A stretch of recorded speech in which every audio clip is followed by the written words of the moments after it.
नमस्कार, मी स्वाती धुमाळ. स्वागत आहे तुमचं आपल्या SD किचनमध्ये. आज आपण आकाड स्पेशल मटका अंडा बिर्याणी आणि सोबत रायता याची रेसिपी बघणार आहोत. पण त्या अगोदर जर आपल्या चॅनेलवर कोणी नवीन असेल तर आपल्या चॅनेलला लाईक करा, शेअर करा आणि सबस्क्राईब करा आणि महत्त्वाचं म्हणजे बेल आयकॉन दाबत जावा, म्हणजे माझ्या येणाऱ्या व्हिडिओचे नोटिफिकेशन तुमच्यापर्यंत पोहोचेल. चला तर मग सुरू करूया आपली रेसिपी. तर याच्यासाठी इथं मी 2 कप बिर्याणीचे तांदूळ घेतले. तुम्ही कोणत्याही कंपनीचे ते वापरू शकता. फक्त तांदूळ घेताना बिर्याणीचा घ्यायचा, लांब असावा शक्यतो, त्यामुळे बिर्याणी खूप छान होते. आणि 2-3 वेळा चांगला स्वच्छ धुवून घ्यायचा आणि नंतर मग पाणी काढून परत त्याच्यामध्ये स्वच्छ पाणी टाकून त्याला भिजत ठेवायचं. एक 15 ते 20 मिनटं भिजत ठेवायचं. आता आपला तांदूळ भिजतोय तोपर्यंत आपण पुढची तयारी करूया.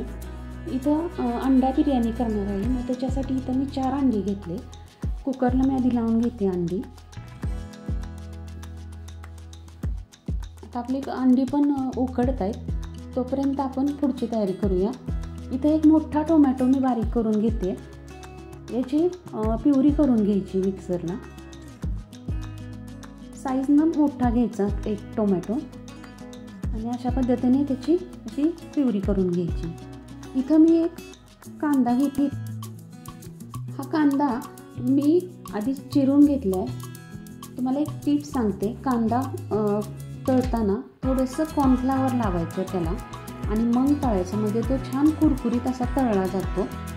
आणि हा तळलेलाच कांदा आपल्याला बिर्याणीसाठी वापरायचे. इथं मी 2 मोठे कांदे तळून घेतलेले आहे. त्याचं एक कपभर प्रमाण झालेलं आहे.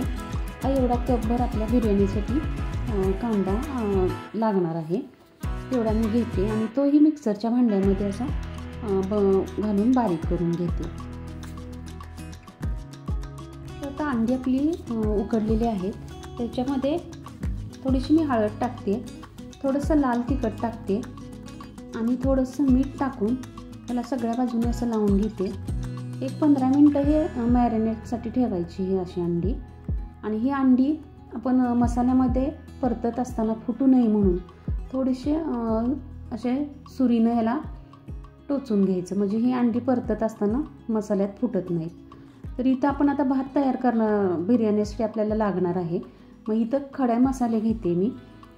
इथे 1-2 तमालपत्र घेते, एक बादलफूल घेते, एक मसाला वेलची घेतले, 4 मिरे घेतले, अर्धा इंच दालचिनीचा तुकडा घेतला आहे, एक 5 ते 6 लवंगा घेतले, एक हिरवी मिरची घेतली आहे आणि 4 वेलच्या घेतल्या. पाणी इथं मी गरम करायला ठेवते. साधारण एक 1.5 लिटर पाणी ठेवलेलं आहे. पाण्याला छान उकळी आलेली आहे.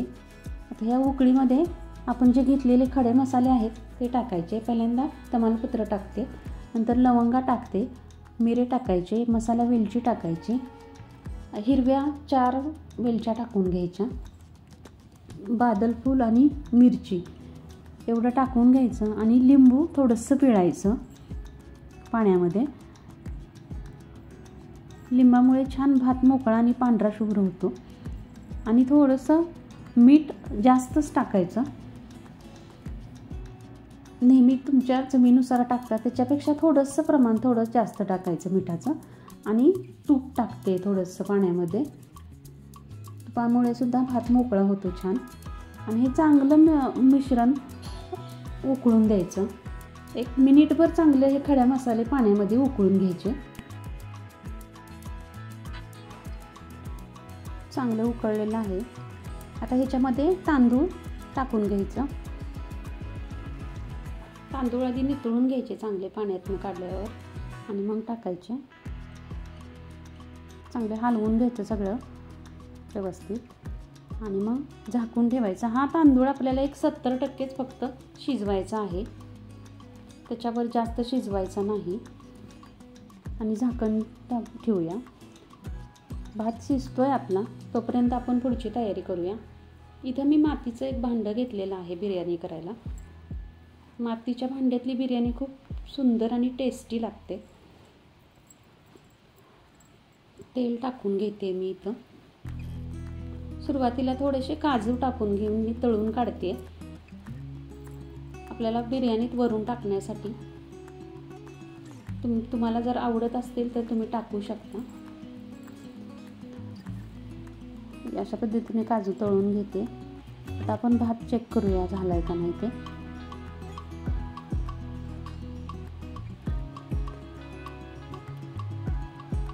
अशा पद्धतीने आपल्या इथं भात सुद्धा झालेला आहे. 70% शिजवून घ्यायचा. कणी राहिली आहे थोडीशी, त्यामुळे गॅस बंद करायचा आणि भात व्यवस्थित एका मोठ्या चाळणीमध्ये नितळत ठेवायचा काढून, कारण 70%च आपल्याला शिजवून घ्यायचा आहे. तो उरलेला 30% आपल्याला दम देताना तो शिजणार आहे, त्यामुळे 70% शिजवून घ्यायचा. इथं मी आलं लसणाची पेस्ट टाकते, 1 चमच्यावर टाकून घेते आणि त्याच्यामध्येच आपण टोमॅटोची जी पेस्ट केली होती ती टाकून घेते. चांगली 1 मिनिटभर जरा परतून घ्यायची. मग त्याच्यामध्ये आपण जो कांदा बारीक केलेला होता तळलेला तो टाकून घ्यायचा आणि तो पण चांगला मिक्स करायचा.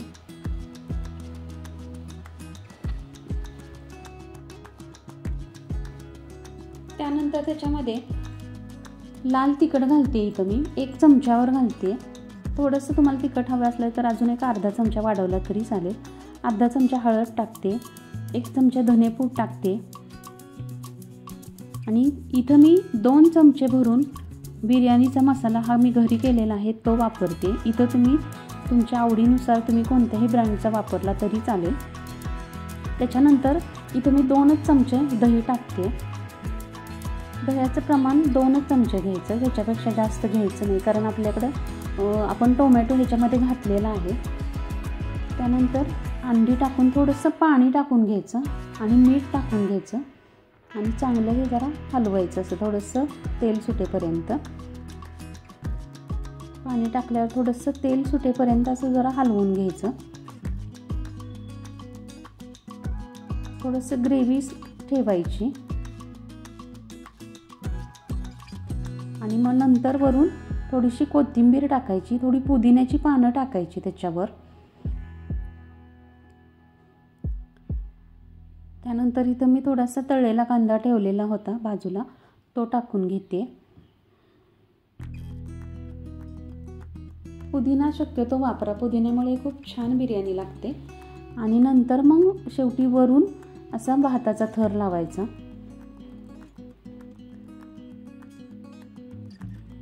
व्यवस्थित सगळ्या बाजूनी लावून घ्यायचं असं आणि वरून मग त्याच्यावर परत कोथिंबीर टाकायची, पुदिन्याची पानं टाकून घ्यायची.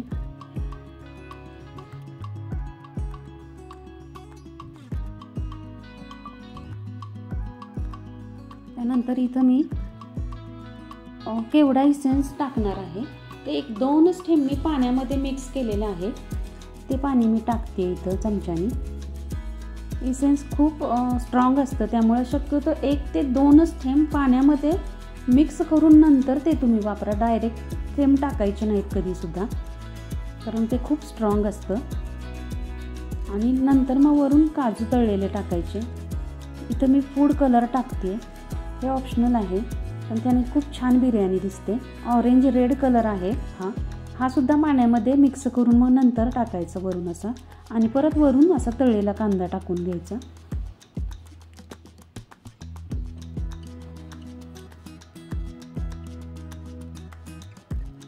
छानपैकी असं झाकण लावायचं त्याला.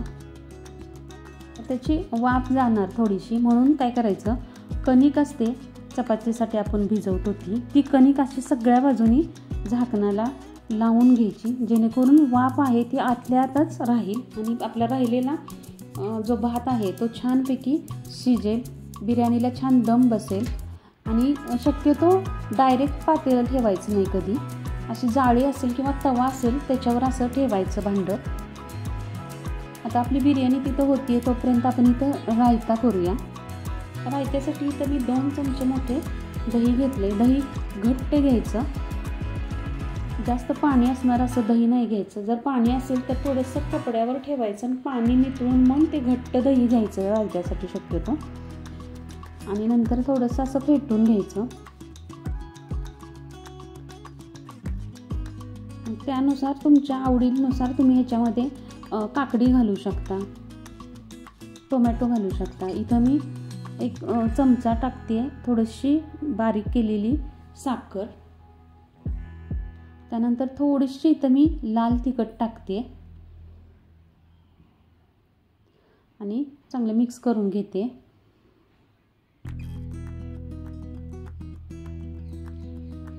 त्यानंतर इथं मी खिसून गाजर घेते.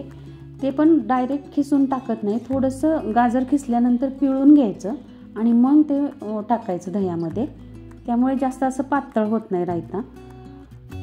नंतर टोमॅटो टाकते बारीक करून आणि कांदा टाकून घेते. इथं तुम्ही काकडीसुद्धा खिसून टाकू शकता. फक्त खिसल्यानंतर तिला पिळायची मग ती रायत्यामध्ये टाकायची. डायरेक्ट तसंच खिसलेलं टाकायचं नाही कधी, नाहीतर पाणी सुटतं खूप रायत्याला. थोडीशी कोथिंबीर आणि पुदिन्याची पानं मी टाकून घेते आणि चांगले मिक्स करायचं. चवीनुसार त्याच्यामध्ये मीठ टाकायचं आणि इथं मी शेवटी वरून जिऱ्याची पूड टाकली आहे. जिरे भाजून घेऊन त्याची बारीक पूड केलेली आहे ती थोडीशी मी टाकून घेते. त्याच्यामुळे रायत्याला खूप छान टेस्ट येते. आता आपण बिर्याणी झाली आहे का ते बघूया. अशा पद्धतीने आपली ही बिर्याणी झालेली आहे.